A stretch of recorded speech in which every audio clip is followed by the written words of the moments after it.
So I am joined by two fabulous people. The gentleman below here, you may recognize, maybe, from see facial expressions like that. There it is, right there it is. Uh, Mr. JB, brother from another mother. I do so many shows with you, and I love it. You are on the Revolutionary Blackout Network. And Michelle, I've done some panels with you. You are an incredible disability activist and just an awesome organizer overall as a whole. So thank you both so much for joining me for this really important discussion.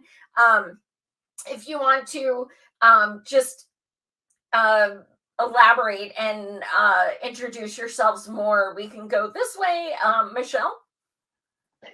You're going to make me go first. I love being voluntold. So my name is Michelle Mashburn. I'm a nonprofit executive. I'm also a disabled woman. I've walked through invisible disabilities and then now into visible ones where I use a power wheelchair. I also have a lot of complex medical things that I juggle as well. So that makes me kind of everything informs what I do and how I do it. I've been on disability most of my life. I'm hoping soon to transition off, but that's a whole nother scary prospect, especially in light of our healthcare systems. So that's who I am. I'm also a Green Party member. There's a few other identities, but I'm here. I'm glad to be here. Looking forward to the conversation. Absolutely. And Mr. JB? He's muted. You're muted, boo. I'm sorry. Let me start again. Good evening, everyone. My name is James Fauntleroy. I am part of the Revolutionary Blackout Network. I also have my own channel called the JB Font Channel, also on YouTube. And I am a political commentator. And I also, I would say, I advocate for either a single payer healthcare system or a fully nationalized healthcare system. And yeah, I'm also disabled. My disability is more invisible. I suffer from chronic kidney failure. I'm on kidney dialysis. I go 3 days a week. I was diagnosed with nephrotic syndrome at the age of 8 or 9, I think. And so I've had to deal with having a chronic kidney disease ever since I was little, but I've been on dialysis for over 15 years. So it's nice to be here, and thank you so much for having me. Of course. So we can actually start with that. That's a really great point. There are invisible disabilities. Oh, yeah. I will tell you guys personally, I can't drive obviously because of my blindness, but I am completely self-conscious about getting one of those placards for the car. I have not even applied. I have this horrible fear that I'll be like, why do you have that? Because people do it all the time. I noticed, I just became disabled 2 years ago. So I noticed going in stores, like if I'm trying to put my charge card in, and I'm having issues. So JB, as someone with, an invisible disability, what are some of the things that, you would tell people about, some frustrations that you deal with? I just let them know, and if they want to say anything about it, then that's on them. It's like that's a you problem, not a me problem. Um, there's times where I know my limitations, and so if I have to express my limitations, then that's what it is. And I typically try to let people know that limitation beforehand, and so there's no ambiguity as to what I can and can't do. If they have a problem with it, then don't call me. That's basically it. And if they have an issue with it, okay, then that's your issue. But the thing is that part of my question is, if you have an issue with it, then you want to give me a kidney? If not, then you're gonna have to deal with the issue. And that's basically the way it is. And we're disabled, but we're not we're not we're not somebody that is using our disability to inconvenience you. You know what I mean? And I think people need to realize that we've had to come to terms with it, but you also have to come to terms with it too if you want to deal with us. Because if you want to be in our life, then you have it's just like having a friend that is in a wheelchair and you want your friend to come over and you have a couple steps in front of your door and you're like, just come over. And then as soon as they come to your front door, you go, oh, really? And it's like, you knew I was in this before you met me. So either you and on the rest of our boys come on each side, pick it up and bring me inside, or you build a ramp so that when next time I can come over, then I can get in. Until then this is what you have to deal with. And so that's something I think that people have to learn to deal with. Like, you have to focus on people's limitations. Like, for instance, people will focus on a pregnant woman's limitations when she's pregnant, and they're fine with it. But when somebody has a disability and they don't want to focus in on their limitations to help them be able to do what needs to be done, why won't you do that? And I'm not saying that being pregnant is a disability. Absolutely not. What I'm saying is that if it forces limitations upon you, in order to carry to term a healthy baby. So therefore that you have limitations. Well, with being disabled, you also have those limitations as well. Or if somebody comes out the hospital, you have to do, they have limitations as well, until they fully heal. And so that's just something that I think that people need to be more cognizant of. Absolutely. Michelle? Mm-hmm. It's always interesting, especially being with other disabled people in general, on how much we take on the burden that society places on us. Mm-hmm. I am disabled. I have human needs. My needs will improve how much I can, quote unquote, produce for society. But yet I'm told that I'm the burden. But yet, like, a pregnant woman isn't seen as a burden. So there's a stigma attached to that. And I think whether it's, you deal with it in different ways, whether it's invisible or visible. Your disability is invisible or visible. And then we have our internalized shame and our internalized ableism. And this reality that we don't yet, in America especially, we don't yet see disability as a normal, natural part of the life trajectory. We see it under the public health lens of it's a failure. There's a stigma. You are a burden, and then the programs that we access end up making us even that much more of a burden because we're always rubbing two nickels together thinking we're going to suddenly become comfortable, not even rich, but comfortable and safe, which is that cortisol response when you're not safe is just messed up. So my ongoing call to disabled people is embrace your needs because they're normal and natural. Stop worrying about what other people say, because we need you, Joy, as the powerhouse you are, to be in that role. And when you need it, use it. When you don't need it, don't use it. It's as simple as that. There's going to be drama. Society hasn't yet caught up with this thing of disability being a normal part of life experience. They want to blame us. They want to do all this other stuff. But what we need to do is just move in those spaces and show people how we can be.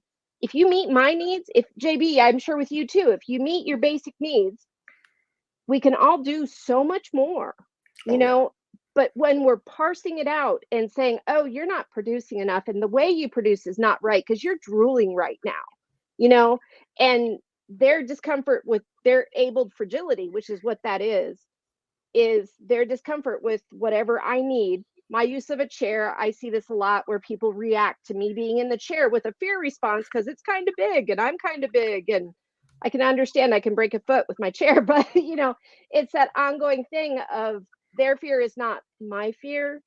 And we just need to meet our needs, and it's hard to do that sometimes in the structures that we're in. Yeah, absolutely. And I know, Michelle, one of the things we've spoken about before is ADA, and I know you've studied up on that very much.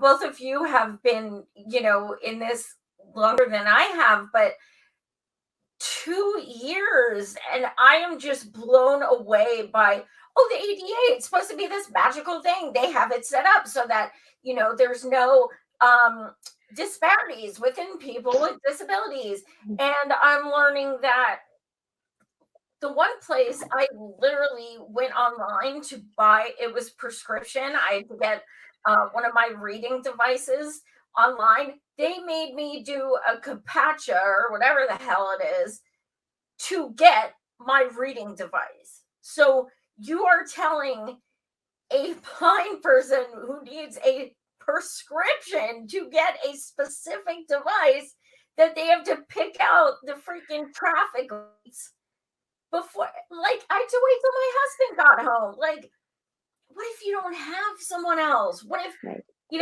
or things like, ramps. I've seen so many places that don't have ramps, which I thought was illegal. I thought it's supposed to be, but it's my understanding the ADA hasn't even been updated since its inception, correct? No, it has. It has been updated. 2010, I think, was the last major update. And then there's a lot of other microparse little rules that get put out in like building codes, employment law, different things like that. But the thing that this goes back again to the ADA, the ADA was passed for a specific reason to hopefully improve the equity for, well, actually, it wasn't even about equity. It was about rights of mostly white disabled people also, which is part of the problem in the framing of it. But it was our responsibility. It's the disabled responsibility to police the businesses, the health companies, all this other stuff. So when you're having to do that, they don't have to do anything unless you make them do it. I'm sorry, I don't have the energy to survive sometimes, so I can't really push you into doing the things that you're supposed to be doing. Yeah. It's a lose-lose. And then there's a fear reaction too with the ADA. When you go into a business that has been in business, and it's, say, a mom and pop place, and they have a fear response because they're afraid you're going to sue them. And that lawsuit would cost them a lot of money and potentially closes places down. But usually disabled people, and I'll say this for more physically disabilities myself, the way I deal with society is it's only when there's an attitudinal barrier that I'm really pissed off. When you're failing to at least acknowledge I'm a human being and you want to push me out of your store and make me go away. It's a mess. The whole system's a mess. That's kind of wild though, because it's like we have to police, businesses for ourselves just in order to be able to get access. And it's like, wait a minute, why don't you have people within the bureaucratic process that do that? Mm-hmm. I mean, like, what do our federal dollars go towards? And it just makes me upset because, like, there should be inspectors that go to buildings and go, okay, so is this ADA approved up to code? If not, then you guys need to get this done, or we're going to have to shut down because, lest someone who is disabled tries to come in and they can't, or there's a hazard there that prevents them from truly being able to access the business. Mm-hmm. And even then giving subsidies to businesses so they can put a ramp or put these accessible things for people who are disabled. I'm not saying that put it all on businesses. I'm saying give them subsidies so that they can do that. Yeah. Yeah, and I think transportation is something that I find is, I can't drive. So, when I use an Uber or Lyft, it got to the point where I literally type in the comments, I am visually impaired. Because what would happen was I would get one and they would come out to get me. And the person would literally get out of their car and be like, I'm right here. And I would just it would upset me, and because I'm still self-conscious. This is all still very new to me. And I'm like, okay, if you are driving people for a living, why do you not acknowledge the fact that maybe some of them might have health conditions, disabilities, whatever, but it made me self-conscious to the point after it happening numerous times that I just put in the comments, visually impaired, may not see car. I'm wearing XYZ. Please pull up. And it's like, again, that, that onus is on me. Like, it is my responsibility somehow to be like, check yourself. And you have the added complication that you can also be turned down by Uber and Lyft drivers if you are disabled.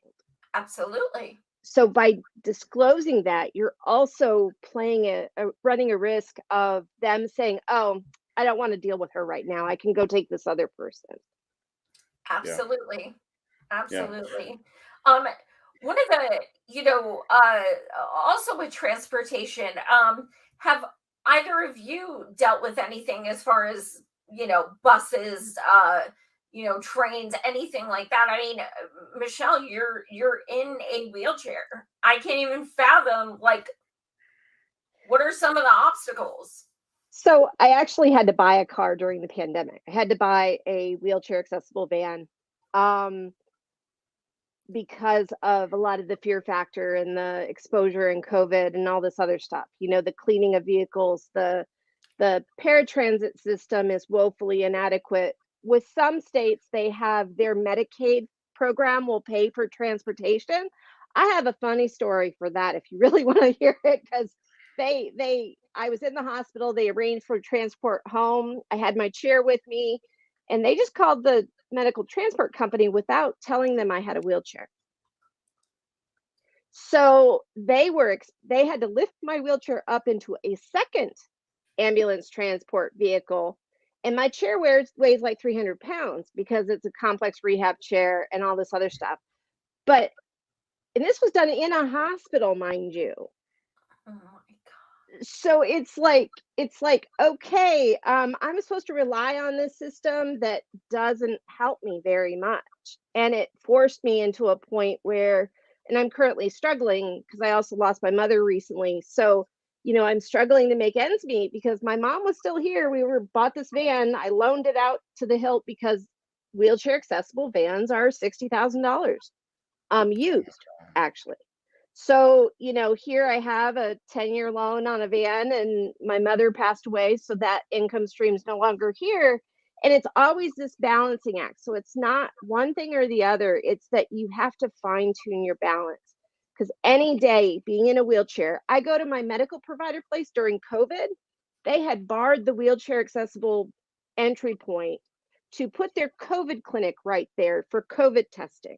So I actually had to file a federal complaint, civil rights complaint against the building, against the company, very well affluent medical care place, facility, comprehensive network, whatever.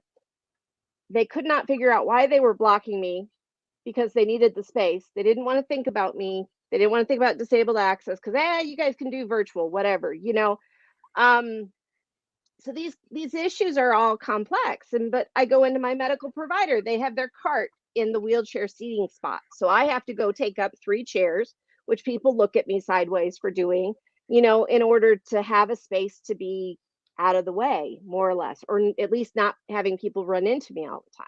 So these are all variables, and I may have garbled that. I'm not sure about the clarity of it, but these are things that you deal with, but yet they're not solely for physically disabled people that we encounter these things, because I think I encountered some of these things with the attitudes when I was predominantly just dealing with mental health stuff. It's like the barriers are still there. It's just, and then how we look at the barriers is whether we end up coming out empowered or come out, subjugated, basically.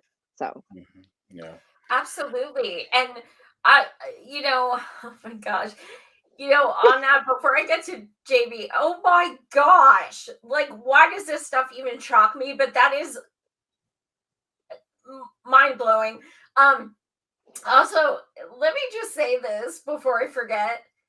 If you are like a young or healthy or able-bodied person and there's like 20 seats open, can you get the F up off the damn handicap seats? Can you not go in the damn handicap bathroom? Can you just like start being more conscious of the fact that like some people actually need those things? So if you're at the movie theater and you want to sit up front, sorry if those seats are full, etc., because it's not meant for you. So leave these things available for the people who actually need them. I just needed to rant because I've seen, like elderly people with walkers get on the train and have to stand because there's like a 16-year-old kid sitting there listening to his headphones. And I'm like, get up. What's your problem? So you see stuff like that. GB. So I just want to reflect a little bit with Michelle, what she said about oh my God, transportation. When it comes to, I'm forgetting for some paratransit. For some reason, I couldn't remember the word. But when it comes to paratransit, for me, I'm what they call ambulatory, meaning I can walk, I can climb stairs, blah, blah, blah, just whatever. But for me, the barrier is cost. And I have to pay a copay each time I get on just so that I can get to and from dialysis. Mind you, for some reason, there's a barrier where I can only do it for dialysis and dialysis related things. I can't use that same paratransit transport to go to the store. I can't use it to go to shop for things. I can't use that transport to go to different places. Like say if I got a job and if I wanted to go to work, I can't use it for that. So it's like, well, why? And it's like, well, that's just how yours is set up. But people don't realize the cost barrier that it is, especially when disabled people who receive disability benefits don't receive hardly anything at all. By the way, also, Michelle, if a hospital set you up with transportation and didn't tell them that, that you were in a wheelchair, that was them dropping the ball, completely all their fault. Because guess what? These people are supposed to ask when you're setting up the appointment, is the person ambulatory or are they in a wheelchair? And if they say they're in a wheelchair, then that means it's up to them to schedule the proper vehicle to take you in a wheelchair so that they can lift you and put you inside the proper vehicle. Because that didn't happen, that was their fault. So guess what? They can suck their teeth and they can moan all they want, but guess what? It was somebody else's fault they dropped the ball. I just wanted to put that out there because I was like, because that got me mad. I was just like, no, you don't do that, Michelle. Yeah, it's mine. It's like, but I know so it's not just solely, it wasn't the driver's fault. It was the admin person in the hospital. It was definitely their responsibility, their lack of information share. But I've known people that are disabled, they use a wheelchair, they get admitted to a hospital for whatever reason. And the first response of the nurses is, oh, let me move this for you so that we can have access to your bed, talking about the wheelchair. It's like, my wheelchair is an extension of me and you need to not touch it unless I absolutely do not need it. If you're taking it away from me, you're taking away, in some situations, the ability for a person to be autonomous. And the autonomy is where we get our power. The autonomy is where we can do more, because we can make the decision on how we do it. And we can do things in ways that most people don't realize, but we just do it a little bit different. I rely on an in-home care provider, and it's like, I'm fortunate, I'm lucky. I've learned how to move in these systems that require almost a freaking PhD to start moving in anyways. Yeah. Where I work, I teach the interns and young kids how to read an insurance paper, how to read what this insurance policy is going to cover, and to Hmm. know when it's not going to cover you. But that's not a skill that's learned everywhere, and we shouldn't have to. Why are we wasting our energy on that when it's beyond time for us? Because not having a unified plan is what's killing people, and it's killing people everywhere, and it's also further disabling people, and it's just complicating our lives in ways that we don't need. But it's Yeah. we just need the single payer healthcare. Yeah. And a lot of times, like, it's because my disability is invisible and you can't necessarily see it. My disability is time and energy sensitive. And so a lot of times people will think you're just lazy. Mhm. And it's not necessarily feeling lazy, it's chronic fatigue, as well as being able to do things at certain times. Like, for instance, somebody's like, "Oh, well, you can do this on a Monday." No, I can't, because I have dialysis on Mondays. Basically, I have to go get my blood clean. Whereas you, who are a healthy, able-bodied person, guess what? You're constantly going through dialysis as we speak. Yes, you who are watching right now, you're literally going through dialysis right now because your kidneys are working. Mine don't. So I have to go 3 times a week in order for that to happen. And um, just as another note, and you guys can clip this so that when people see this, then they know. Just because you're not disabled doesn't mean this information is not important to you, because one or two things are going to happen to you. Either one, you're going to become disabled as a young person, or two, you're going to get old. And you're going to need this system, and you're going to need this information anyway. So therefore, I suggest you sit your ass down and continue to watch this video, because just because a couple of disabled people are talking does not mean this does not or will not apply to you in the future. Because guess what?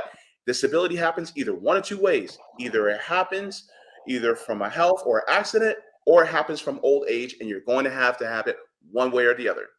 So please continue to listen. And if anybody is, that you want to share this information with, please consider sharing this information on social media, emailing it to people, or what have you, because this is pertinent information for every single human being, because that's just what we need to happen. So, Absolutely. And I'm sorry, continue. and I'm just saying that, for a lot of us, people, they don't keep these things cognizant and then when we voice these things, and we may, and I know that as a person, I have to be careful with how I voice things, because I don't want to come off as extremely pushy or rude.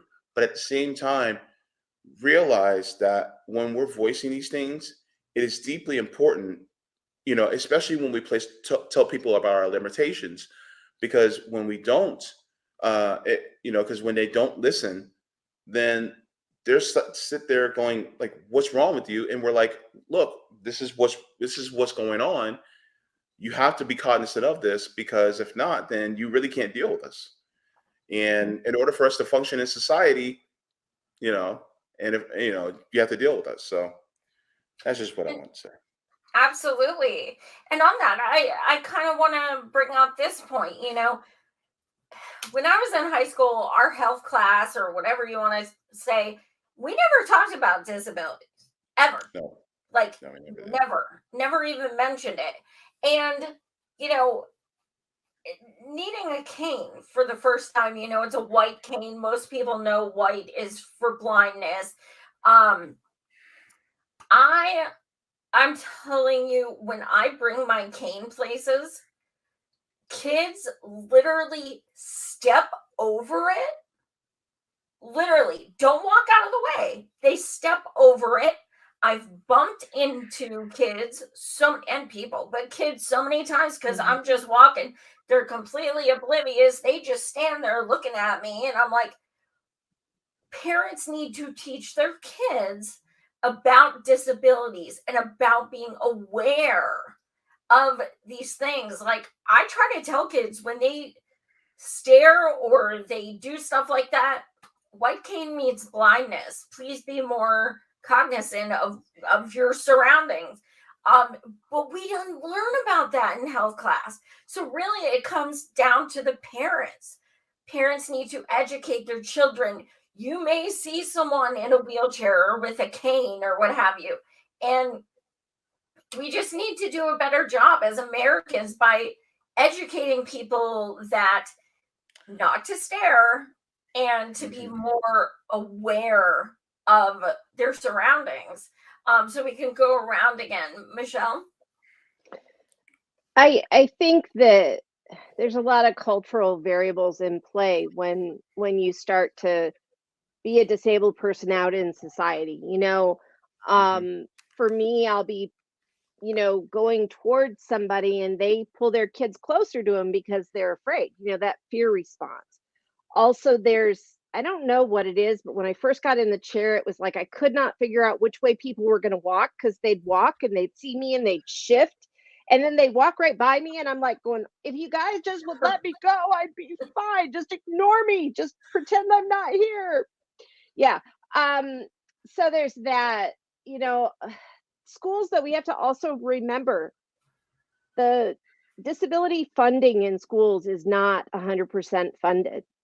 And there's a segregatory system that still exists that keeps the undesirables, those with different bodies, different minds, different whatever else, it keeps us in a closet. And it's like, it's not normalized. It's not, it is still the sign of failure in public health that you're disabled. That's checked. We failed as a society. And we failed not just with this one person, but this X amount. Now, I wish they actually looked at that and considered it, because maybe we'd get change, but they don't look at it. They don't consider it.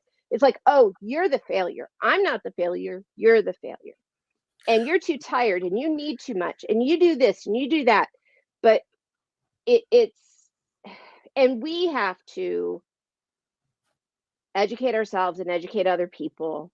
And it's a never ending struggle, because we're already in a system that's stacked against us. And I think that's the never ending struggle.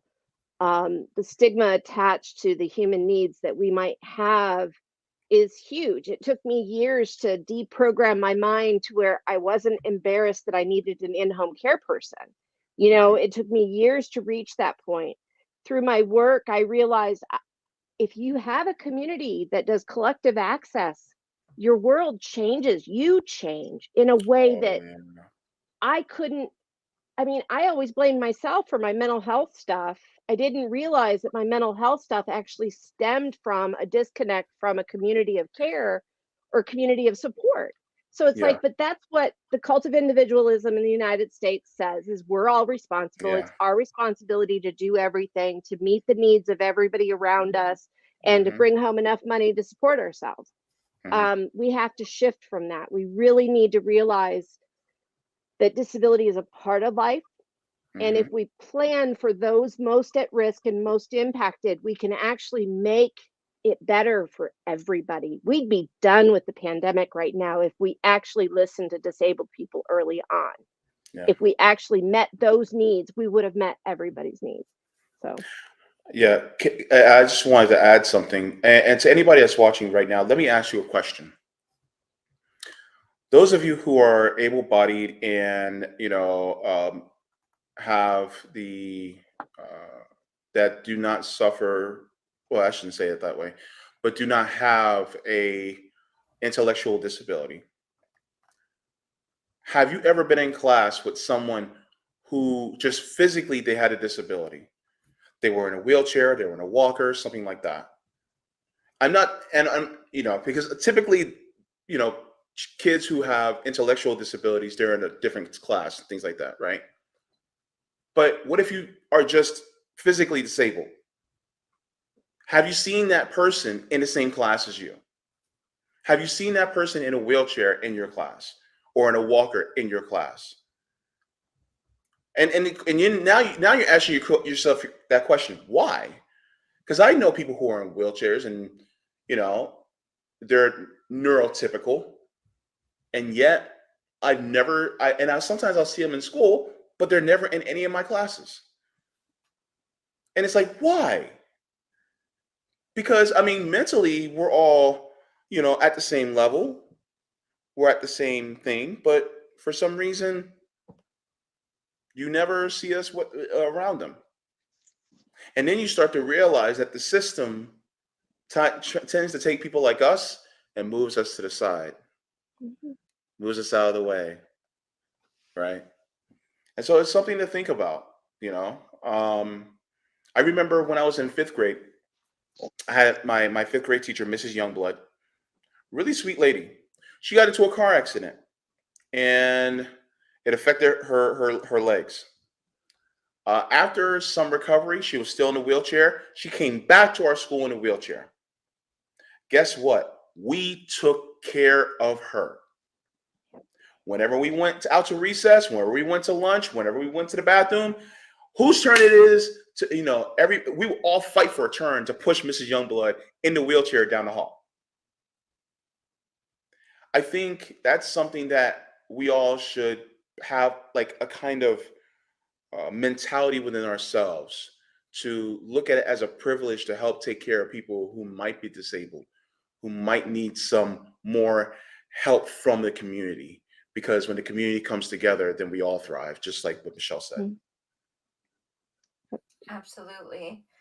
I want to kind of switch gears a little and talk about, the way people are othered as well. So, Michelle, as a fellow woman, how do you think that how gender plays into, being disabled? Is like inequities on top of inequities type thing. Yeah, there's always that intersectional oppression. And for myself, I have multiple places of identity that I end up encountering barriers because of those identities. I identify as queer, I'm disabled, I am a woman, and I was raised poor, which gives, and I'm still poor, thanks to the systems that we occupy. So with all of that, you get more and more of what I call a muddy mess, basically, because it's intersectional oppression is kind of like mud wrestling, because you don't ever know what you're going to hit when you hit it. But as a woman, I think I've dealt more with paternalism with my disability. The things where people are like, oh, we don't see your disability because I don't see your chair. Like, yeah, you do. You see my chair. And I used to think that was a compliment. I'm like, oh my goodness, this guy values me for me and not because I'm just in a chair. But then I realized, no, that's not the case. He doesn't understand this yet. He doesn't do whatever. So that caretaking. The other thing that is a never ending struggle is within the healthcare system, as a woman, as somebody with complex medical needs, as a fat person, all of these variables, they'll tell you to lose weight instead of treating a cancer. They'll tell you that you just need to relax and do deep breathing instead of dealing with a genetic condition that may actually make your blood pressure crazy and you need to be medicated. So it's like, as a woman, there's a lot of gaslighting that goes on. Our government's been huge with the gaslighting throughout COVID. I'll say too, but it gets to be messier and messier as you start to deal with the different variables. The other reality is, as a woman, you make less money than most men still in today's society. I'll say Black and brown people definitely make even less than white women. So with all of that, you end up with the disabled tax on everything. That is, if you need a special mattress, you have to pay not the $600 or whatever dollars for that mattress, but it's suddenly $1,800 or $2,500. Insurance is baked in a way that when you get durable medical equipment, they charge you monthly for the first 11 months of your rental period of that equipment. And if you color outside the lines ever, it's like, oh, we'll take that equipment back now, kind of thing, which you just compromised my life. But the other piece is it's like, as a woman, it's like, oh, you don't really know what you need. What? These people, do not let me be standing next to you and they tell you that. No, because they will be hearing from me. Oh, hell no. No, you do not sit there and tell a woman what she does and does not need. Because the thing is that women are some of the greatest communicators in the world. And so if they tell you what they need, then you better goddamn listen to them. So that's my thing. Like my mother will tell me what she needs. Okay. I don't have to ask. I don't have to wonder. She will tell me. So guess what? They're going to tell you what they need. So if you just listen, then you'll know. Oh God, paternalism and this patriarchy is such. I'm sorry, but I hate the cuss on this, but that's some bullshit. It is All right. I'm sorry. I cut you off. I'm sorry. You have done enough shows with me to know I'm okay with cursing. Yeah. But it just makes me mad. I'm just like, and I want to go up to other men and be like, dude, what are you doing? And then on top of it, being disabled at the same time. And you're just like, what? Are you kidding me? It's like, grow some empathy, bro. Oh, it just irks me to no end. And I get it though everywhere. Sorry, I get it everywhere. As a person of color, what is your take on these things? What have you noticed dealing with your disability and how people are receptive to you or not? Because it's invisible, it's not as prevalent of an issue for me. On top of having male privilege, I acknowledge that I have it. It's not as talked about. But then I like what you said, Michelle, about when people say they don't see your chair, but they don't really see you. They don't see that part of you that's disabled. They are not acknowledging that part of you. It's just like when people look at me and say, well, I don't see color. I just don't. And it's like, well, you don't see my identity. You do not see that I am a Black man that's operating within this world, especially within this country. It's like, yes, you need to see that. Joy, whenever you have your white cane, they need to see that because you're operating within a world that tries to see you as othered, or they want to see you out of the way. So yes, see it, recognize it, and do not push us out of the way. Look at us, because we are in your tribe. We are in your community. We are members of that community, no matter what.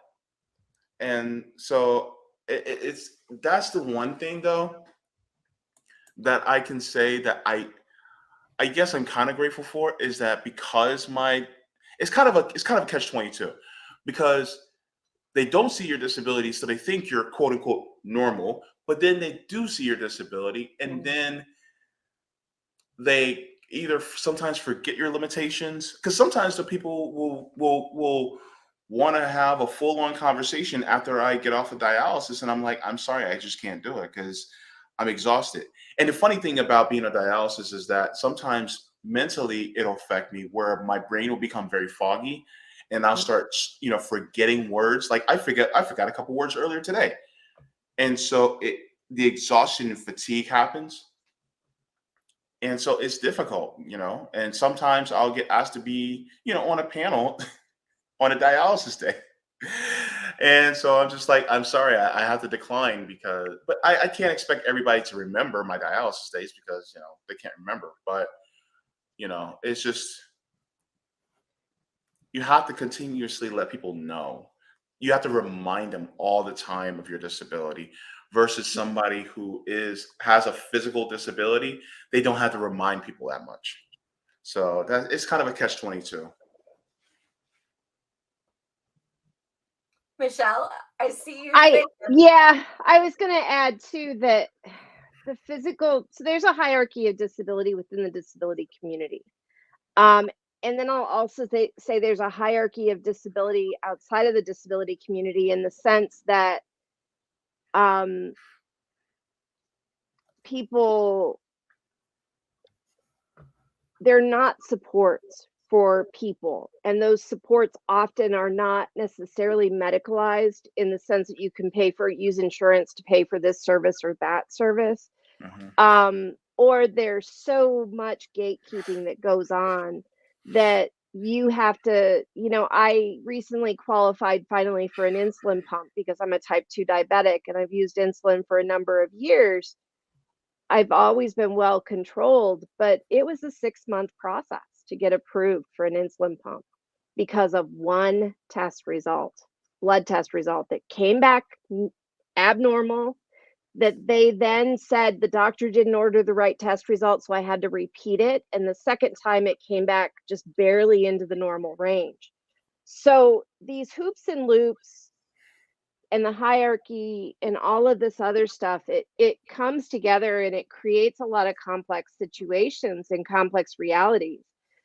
This is ideal, this panel right now, because we have somebody with a physical disability. Joy, you've got the vision, a vision related disability. JB, you also have a chronic health condition, and we're representing 3 different perspectives and 3 different realities, that when people think about disability, they think one size fits most, and no, I'd say you need more facets than a diamond in order to make things work for most people, and then you deal with a disconnected network. Technology for blind and deaf individuals, or low vision and deaf and hard of hearing people, there's not an interconnectivity from one device to another device. If you don't do everything completely right, you've then created an inaccessible document. So how do we, it's complex. And when somebody's disabled, there's the other part of it. Oh, you're just angry today. You're angry. It doesn't matter. You're angry. I'm not going to talk to you right now. And then you get this angry crip thing. And I said crip as in cripple, whatever, you get this angry thing, and they're like discounting you and diminishing you just solely because you're pissed about something. And technically 9 times out of 10, very, very justifiably pissed at somebody, because they've failed to provide access, and they likely have put your life in jeopardy as well in another way. So it's hard. You know what? It's interesting you mentioned that, Michelle, because a hierarchy among disabled people, because there are more disabled people than people realize. Yeah. Oh, yeah. The statistic for this session was like so not right. Yeah. Yeah. Okay. So hear this, people. I want you to come to the camera. Come closer. Oh, here it goes. Closer. All right. You want to know something really interesting? If you're wearing glasses, you are disabled. Glasses are a visual prosthetic. Did you know that? So there are a lot more disabled people in this world than others. It's just having a slight visual impairment is looked at as more normal than anything. See somebody with a pair of glasses, you don't see anything different. You see them as a normal person. You don't see them as disabled. But guess what? They are, because they need that visual prosthetic in order to see. Now, if that person does not have their glasses, then you start to see how disabled they really are. And the thing is that, and look, there's a huge industry behind it. In fact, there's one company that owns like an umbrella company for all the other glasses. And then the person wears, and then they have in different fashion designs, and people say you look sophisticated. You're basically saying that because they have a disability and that they're using a prosthetic, they actually look sophisticated. So realize that you may be already in this community and you don't even know it. So guess what? This is one of the reasons why I also said to make sure you pay attention to this program, because it's deeply important. And this is one of the reasons why we're advocating for a single payer universal healthcare system, or greater, as in my case, what I would like to see is a national healthcare system, because that means Every single time you need new glasses, you need a new prescription, guess what? Who has to pony up the dough? You do. And then, should your impairment of vision have a cost barrier for you to see? Is that right? Should your impairment orally be a barrier for you to get either dentures, partials, or implants, or get your teeth cleaned, or get a filling put in? Should there be a barrier? Should your condition, that gives you either bipolar disorder or schizophrenia or depression, should there be a cost barrier between you and getting that regulated for your mind? If your answer that no, there should not be a cost barrier, then guess what?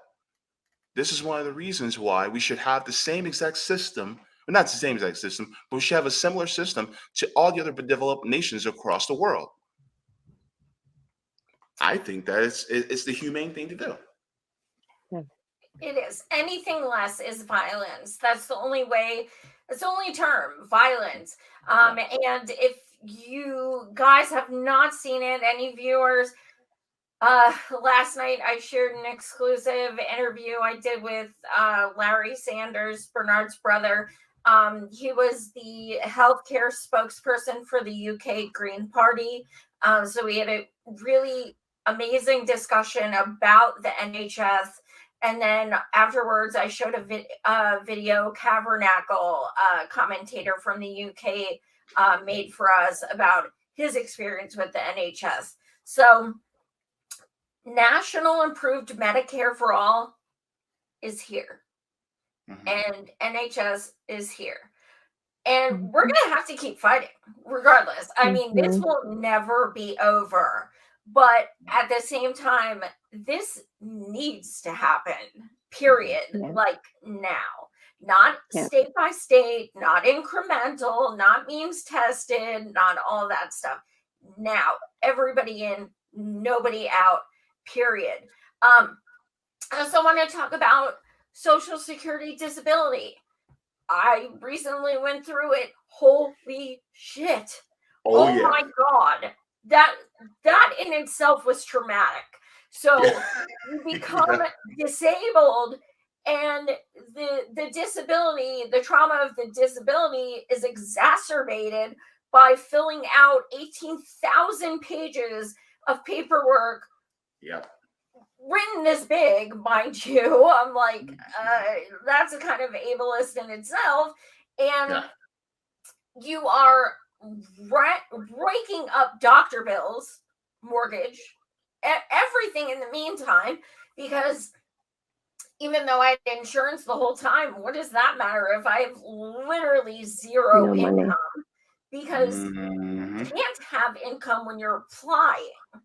It doesn't matter if it takes 5 years. You cannot have it. So I went through, it was 19 months. And blindness is supposed to be one of the things that's like, but they were fighting me on it. They were, and then after everything, after 19 months, I finally got approved. And they said, well, there's a rule that it doesn't start for 5 months after you're approved. 6 months. What the hell does that mean? So then you wait even more bills, more everything. And then I didn't get any back pay. So that is not truthful when people say, well, you get that money back. I didn't get any back. Why?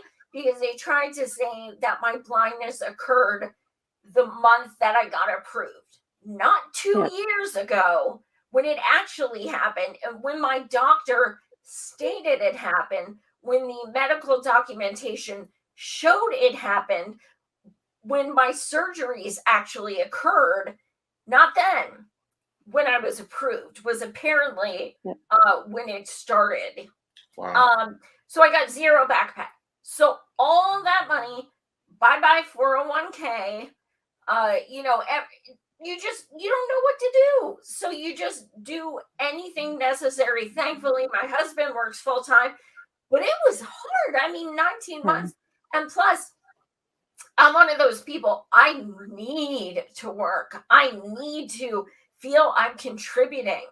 My husband was like, it's okay. I'll take care. No, we have been 50-50 for 13 years. I need to be 50-50. I cannot do this. And it used to keep me up at night that I wasn't contributing. I'm just not that kind of person. I don't want to be like that. But you're in that position where you're like, I either stop applying and just take some kind of job that's not going to judge me for being blind, which good luck with that. Or I just keep trying to wait it out. And 19 months isn't actually as long as many people wait. No. You are put in this violent situation with, sorry, you have the trauma of going disabled, but you're also kind of going to have the trauma of having, tons of medical bills, even with insurance, and the fact that you have to keep fighting to even get disability. So I kind of wanted to get your takes on that, what you have experienced in that process. Yeah. I was fortunate when I got disability in that I had people that directed me to the resources that I needed to be directed to help kind of expedite the process. And just to be clear, being on Social Security disability is different from having an identity of being disabled. Social Security disability is a social network program. It's a support. It's woefully inadequate. It's all this other things.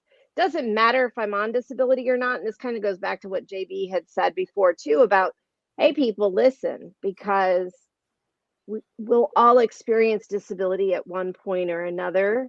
And if you're not experiencing it, there's somebody in your network who is, But I helped my mom also apply for disability when she became disabled. And they told her she could still do her job. She was sick in bed. She had recurring shingles. She has lupus, Sjogren's, a whole bunch of other, autoimmune issues, psoriatic arthritis, whatever. And they said, oh, but you can still do your job. So you're not disabled. So then we had to push and push and push.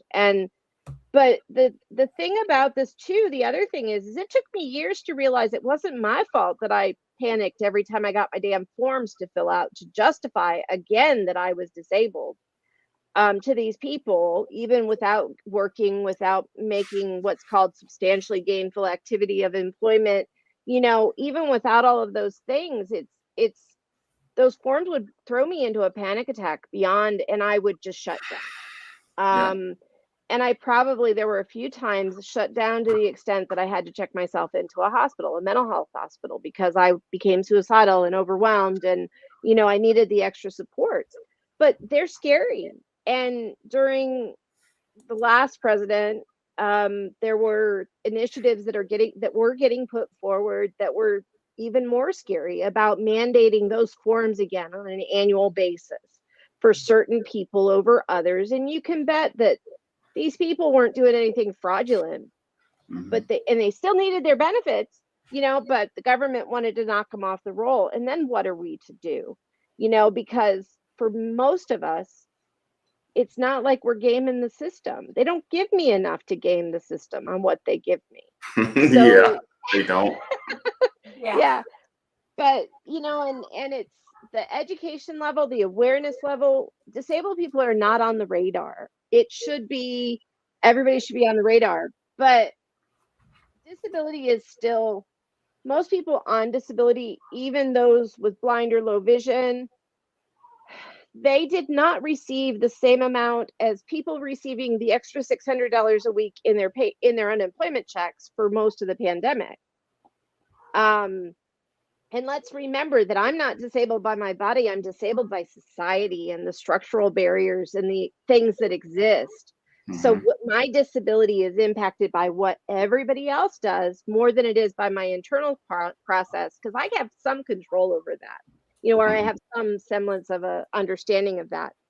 But disability, the whole program needs to change. It's inadequate. It doesn't meet the needs. And then you also are gate kept. If you're not on disability, if you're not eligible for Medicaid, Medi-Cal in the state of California, you then either have like way huge spend downs on your share of cost and or spend downs, but you're not eligible for in-home services. So the never-ending struggle, especially within the Medicare for All movement, has been to make sure disabled people are in the room, to make sure disabled people are informing the policies. I think it was Bernie that finally started to add some of the home and community-based services to that.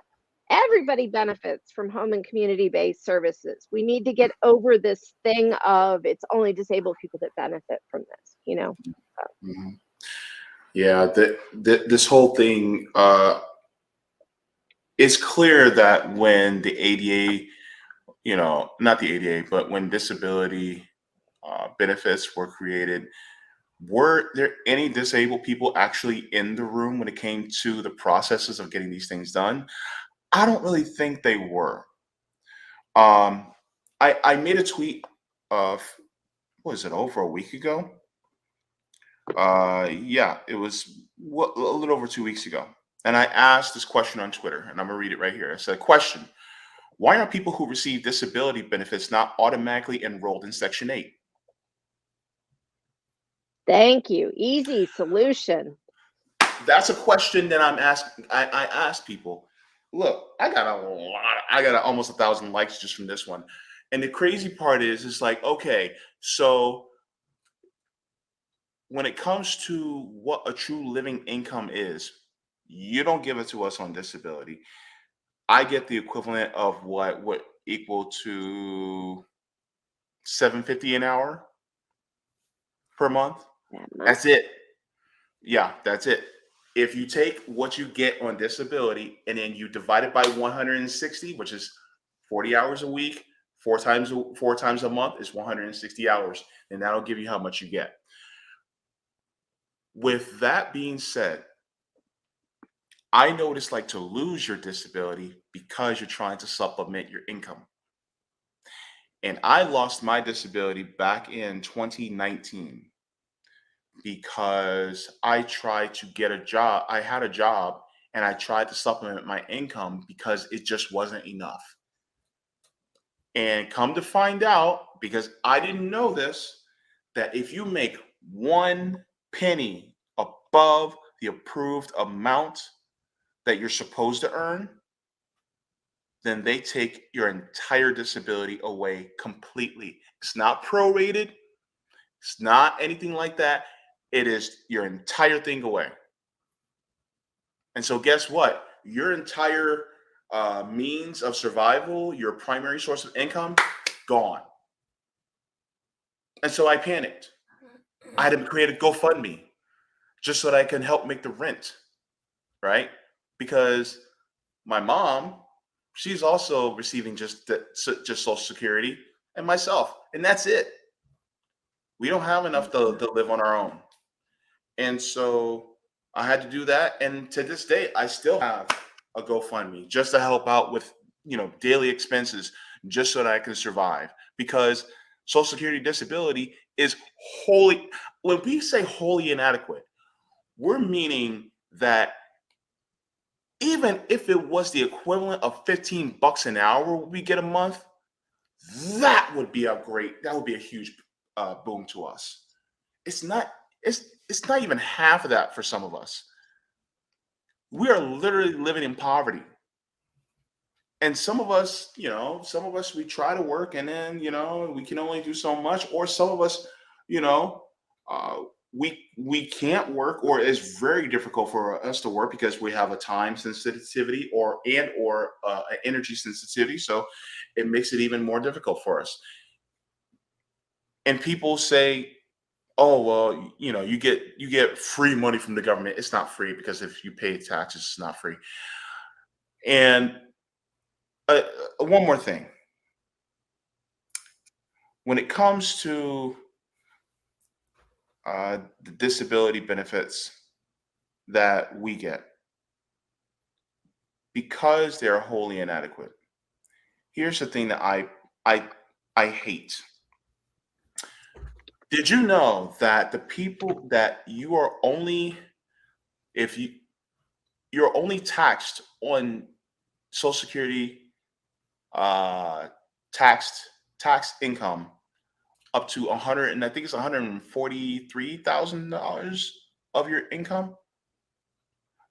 So if you make more than $143,000, the rest of that income from that does not get taxed for Social Security disability. Now we do know about MMT and that they can just, pay for it. We all know that. But there's an unfairness in the system when if you have somebody who's a billionaire, they have all this huge, copious amounts of money and they don't get taxed on helping people who are disabled.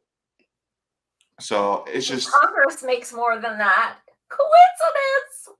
yeah. So only on the first 143,000 do they get that Social Security tax. There's been an added complication, though, in the last few years for some people that receive disability, which is what their Medicare premium actually is. And Yeah, I then have to there's, deal with that. yeah, so it's like I have one friend that her Medicare premium, because her partner is still working, Mhm. literally guts like a third of her disability check every month. Mhm. So it's Yeah. just so high and so inadequate in so Yeah. many ways. I have Yeah. another person that went $20 over the income levels for qualifying for Medicaid, Mhm. and they made her spend down $900 a month for being $20 over qualifying. She was supposed to pay $900 each and every month before the insurance would kick in. See, that's where I used to work for medical assistants, and that's where I legit used to tell people, call out for a day before they apply, because they would get turned down for like $5 over, and I'd be like, yo, take a sick day, legit. Mhm. And I may have gotten let go because I got caught saying stuff like that a few times, but oh well. It's truly incredible. So we just addressed some of the misconceptions people have when you're in Social Security disability. No, you do not get free health care. No, you do not get free services. No, you do not get any kind of stipend for any services you need, which is even transportation or anything you need. You are absolutely still responsible for all of that. And also, like JB said, it's not that people on disability don't try to work. Look, I've been trying to get a job for 2 years. I've been trying. Nobody wants my ass. Like, I can't even do retail because I can't see the keyboard. Like, I'm trying, but in my state, they don't have to give you accessibility for blindness. I was working in healthcare in an office setting. They don't have to help me. That's how I legally lost my last job, because of my blindness. And I was a contractor. They were completely allowed to just, sorry, you no longer are up to our standards of words per minute and XYZ. But I sat there for 3 months like this, holding the keyboard up, trying everything, to keep working. And then when I heard someone walking, I'd be like, and just try and hide it, because I knew I would get fired. And that is legal in so many more states than people realize, especially with contractors, temps, things like that. There are, nothing is in place to help people. That is it discrimination? Of course it is. But is it illegal? No. And that goes back to the burden being placed on disabled people to police when these things happen. The fix for the civil rights suit that I filed with the government, with the US government, actually the fix to that was literally the location had to open that zone up again. They had another fix that they could have done that would have ensured accessibility to the site for the rest of time, But instead, they shut everything down. They moved the testing site someplace else to open up that pathway again without having to fix anything. They didn't have to change anything. They even had a sign that said, if this is not a disabled access, you have to turn around and go back. But none of the staff in that building knew how disabled people were, wheelchair users would enter the building. So these are ongoing struggles that the system is so set up against us.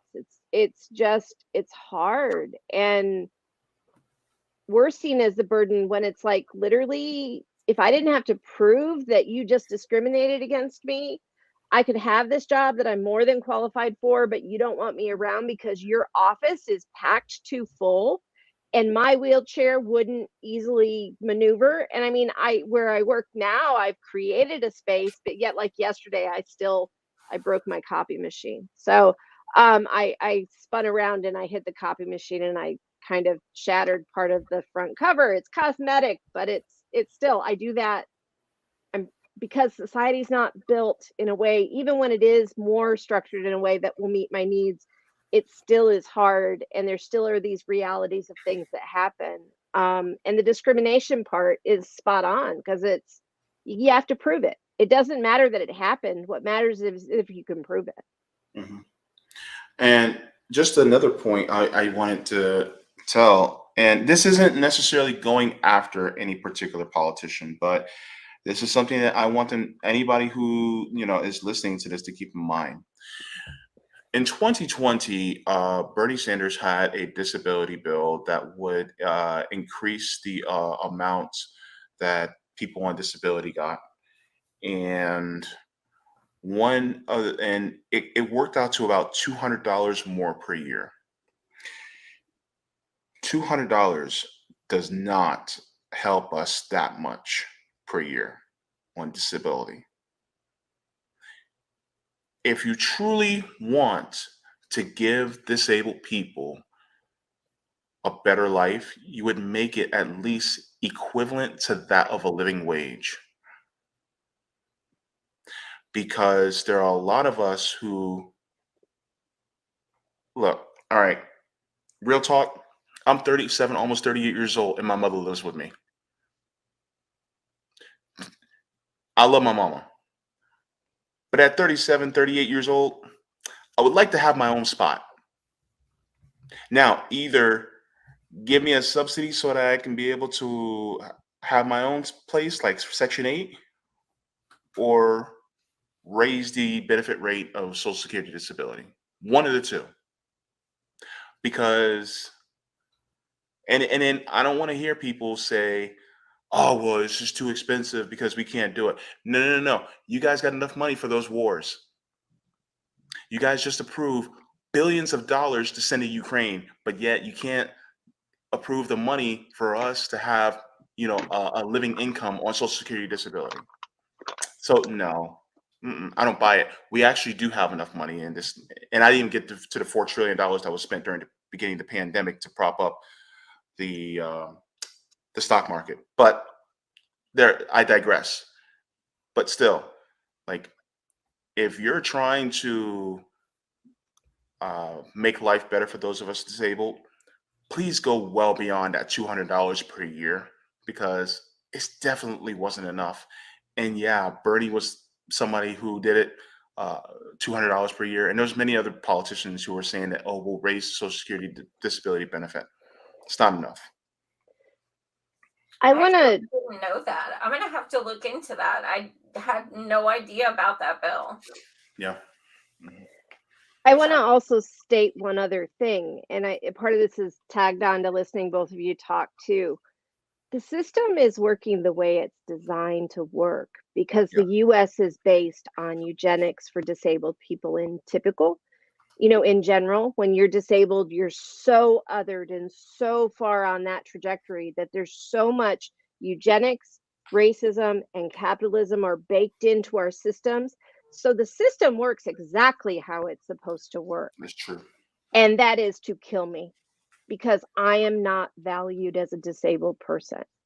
Mm-hmm. And trust me, there's good reasons for people to value me. There's some that they probably want to push me aside and make me go away. But, you know, it's important that every person in the United States is valued as the person that they are, and the systems need to change. But and it's going to be a hard and tumultuous process to changing those systems.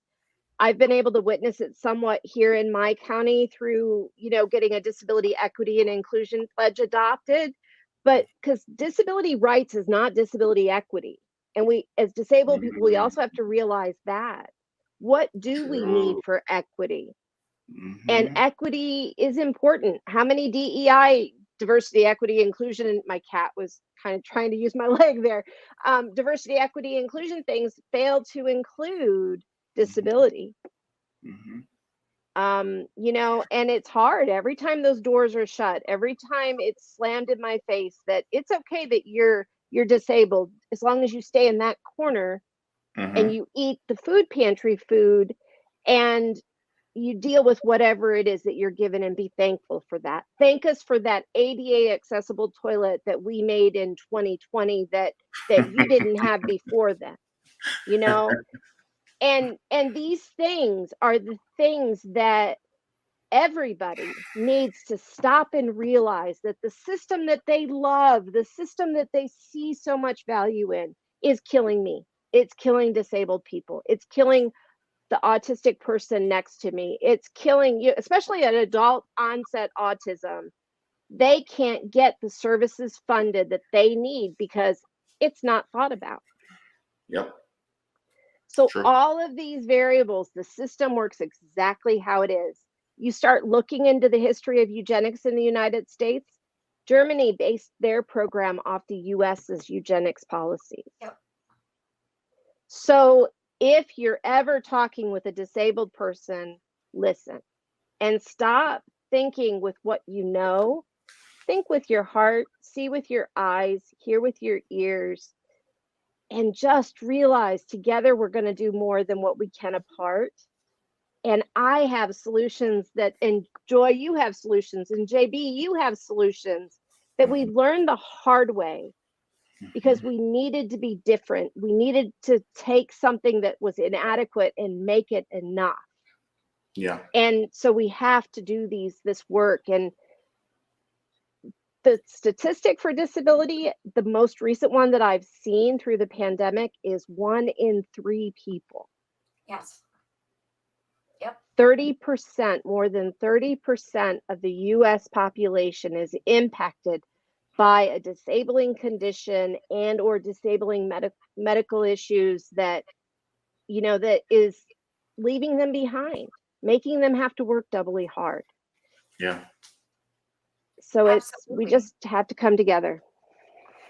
And, you know, not that I want to end it on like, you know, doom and gloom or whatever you say, but I think, you know, and trigger warning to those watching, I just did a panel on mental health before this. And I want to talk about, you know, the struggle that we go through emotionally, be it coping with becoming disabled, be it being treated differently, be it not being able to afford what we need, anything like that. I want people to really understand psychologically what, you know, what impacts us. We can do the other way now, JB. Oh Lord, you going on ahead with me? Oh Lord, okay, all right. I was hoping you were gonna do ladies first again, but oh Lord. What did I tell you about patriarchy? Okay, no, I'm just kidding. You know I love messing with you, Joy. No, gosh. All right, I'm gonna tell a little personal story. When I first got on dialysis and they took me up to the hospital, I was sitting in the hospital room and I was in tears. And I was saying, why me? I think it was later that week or later that evening, a bunch of friends called me on a group call. and they were all just telling me how much they love me. I was in the hospital for 12 days when I first got on dialysis back in 2007. And it was constantly a reminder, because I used to be very religious and I used to go to church all the time. And one of the things that everybody would ask me, they would be like, "Hey, how are you feeling?" And that used to piss me off. "How are you feeling?" And I'm like, I just had my blood circulated over 20 times in 4 hours. How in the hell do you think I feel? I wanted to say that. I wanted to be mean. I wanted to lash out. Like, how the hell do you think I feel? You see me barely being able to function coming here? But I couldn't do that because that's just not in me to do. And so I would say I'm fine. But then to my closer friends, I would vent about it.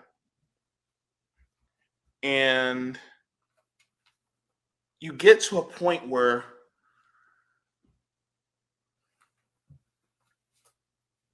you feel less than, because society also kind of treats you that way, and you feel like you don't really matter that much, because of the energy, barrier, as well as the time barrier. People don't see you as often, so it's kind of more of an out of sight, out of mind type thing. So they don't see JB as much anymore.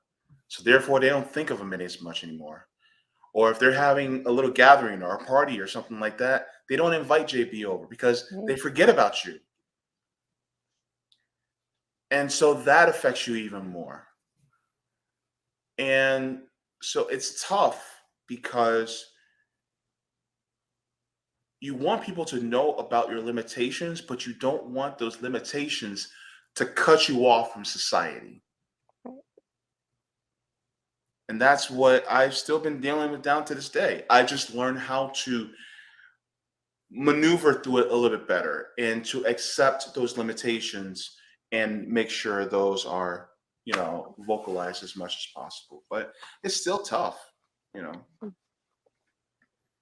Absolutely. We all have our days, that's for damn sure. Yeah. Michelle. Yeah. I think there's a process when you become disabled that you kind of deal with your internalized shame, and you have to go through a grieving process. Like, what did I do wrong? How did I do this wrong? If I only did this, then you go into bargaining, and then you go into, whatever else. Yeah. Unfortunately, especially with more progressive disabilities, it's an onion. You peel one layer off just to reach another layer. That layer comes off, another layer is miraculously there, and suddenly your onion blew up to 7 onions, as you juggle more, or just as you navigate a world that's not made for us. And then you reach the point that you realize, for myself, I reached the point that I realized my internalized ableism was what was killing me more than what society was at that point.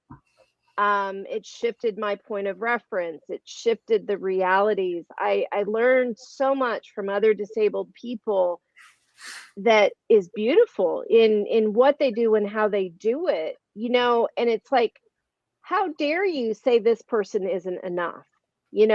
How dare capitalism and racism and ableism and sexism say and determine the inherent value that should be there from birth, no matter what somebody does. Human rights are human rights for a reason. Capitalism says it's okay to circumvent that and to modify it and to make it less than because you don't produce enough for this owner right now. Yeah. But yet, like Joy, what you produce through your podcast is amazing, beautiful, and powerful. JB, very much the same. What I do in the community and what I've been able to do I feel very grateful for what I've been able to accomplish. But there's a lot of work behind it too, just because grief, loss, hardship upon hardship upon hardship. And then you get to the self-reflective type point that's like, oh, it's not too much to ask that they have captions on in an event. It's not too much to ask that I get this material ahead of time. Of course, you then still have to frame it of, hey, yo, people, this is an ADA request, which means you can't say no to me. And that's the weird thing, is they don't want to. How I frame things now is almost like a casual, yeah, I need captions on, make sure they're enabled, and then I have to follow back again and go, oh yeah, and that was an ADA request, because initially they wanted to decline me that service. We live in a space where we go into a leadership space and they don't have accommodations available because leaders aren't disabled people. I don't see myself reflected in certain leaderships. I don't see myself reflected in a lot of things. So there's a whole lot to this. It's a good question though, Joy. We could do a whole podcast, I think, on just this question. I'm telling you. I'm thinking about doing one on being disabled and dating too. Yeah. We can do that too. We seriously keep talking about this. I feel like these panels are an hour and a half, and it's like, like it sounds like, 90 minutes, but it's like, 90 minutes. So I want both of you to give any last brief thoughts of what you want the audience to take away, and also Twitter's, emails, websites, or anything, how people could reach you if they want to reach you for props or advice or any of those fun things. Ooh, ladies first. Ladies first. You're not going to be a lady today, baby. Only on Thursday afternoons during tea time. Yeah, exactly. For me, the best way to reach me is via Twitter, which is on my name on here, which is @ShellPfeffer. It's a weird name. There's a long story behind it, but I don't need to go there. I do have a GoFundMe link that's pinned at the top of my profile, and there's some good details about what it is and the reasons why I'm doing it. I think I'm going to be involved in the third party panels next weekend with CJ on the revolutionary. I think that's revolutionary. RBN is doing that. Yeah. I think I'll be on one of those as well. I'm an infrequent guest because my life is overwhelming and I can't figure out how to do a regular podcast because my brain thinks too much. And it is a lot of work. It's not as easy as what some people seem to think. It's not just throwing a video together and doing it. It takes a lot of work behind the scenes. And the other thing, huge shout out to the group that put this together, every piece of it. It's been impressive. I've received some amazing feedback as well from my community members on the different sections being, very informative and important. So, but huge thanks to you guys for what you're doing. Thank you, JB. Oh, and before I go to JB, who is this gorgeous creature? This is my Miss Kitty. Cutie pie. Kitty. She's my 15-year-old cat. So she's beautiful. She acts like a dog. So yeah. JB, nice. You said ladies first. So definitely. What do you want people to take away from this, and where can people find you in case they didn't know? Okay. Look, one of the things I want you guys to take away from this is that we are human beings. We have the exact same inherent value that you do, and therefore we want to be seen just as much as you do. So please give us that respect as well. Not just in emotionally and mentally, but also when it comes to our material needs as well. You guys can find me at JB Faunt on Twitter. You guys can also find me by the same name, JB Faunt, on my channel on YouTube and also on Revolutionary Blackout Network on YouTube as well. what was I going to say? Oh, and by the way, here's another thing I want people to recognize. Those of you who are in states where marijuana is still either partially illegal or completely illegal, the people who probably might need medical marijuana, it's costs a lot of money just to be able to get that through. So if people recognize that, those of us who are disabled, we can't get it like we need it. Yeah, I think that's something to also look into. If you guys, know somebody who's trying to get it, but they just can't afford it, try to, throw them over a couple bones and make sure they can get it so they can be able to help themselves to be able to cope with life or deal with the ailments that they may have. So just to put that down there. Also, just to let you guys know, I also have my Cash App link to my pin to my page. So just to let you guys know that. But yeah, if thank you so much to everybody for having us on. Thank you to the March for Medicare for All crew. Thank you to you, Joy. You've always been such a brilliant and masterful orator, and allowing us to be able to share the space with you so that we are able to vocalize our needs and so that people can recognize our humanity. And so I think one thing you always be remembered for was she was loud and she let people know. And I think I appreciate about you so much. Oh my gosh, much love to both of you. I Yeah, cannot thank you enough. thank You you. are both inspiring, incredible, and I just adore you both. So thank you so, so much. Thank you so much. Thank you, everybody.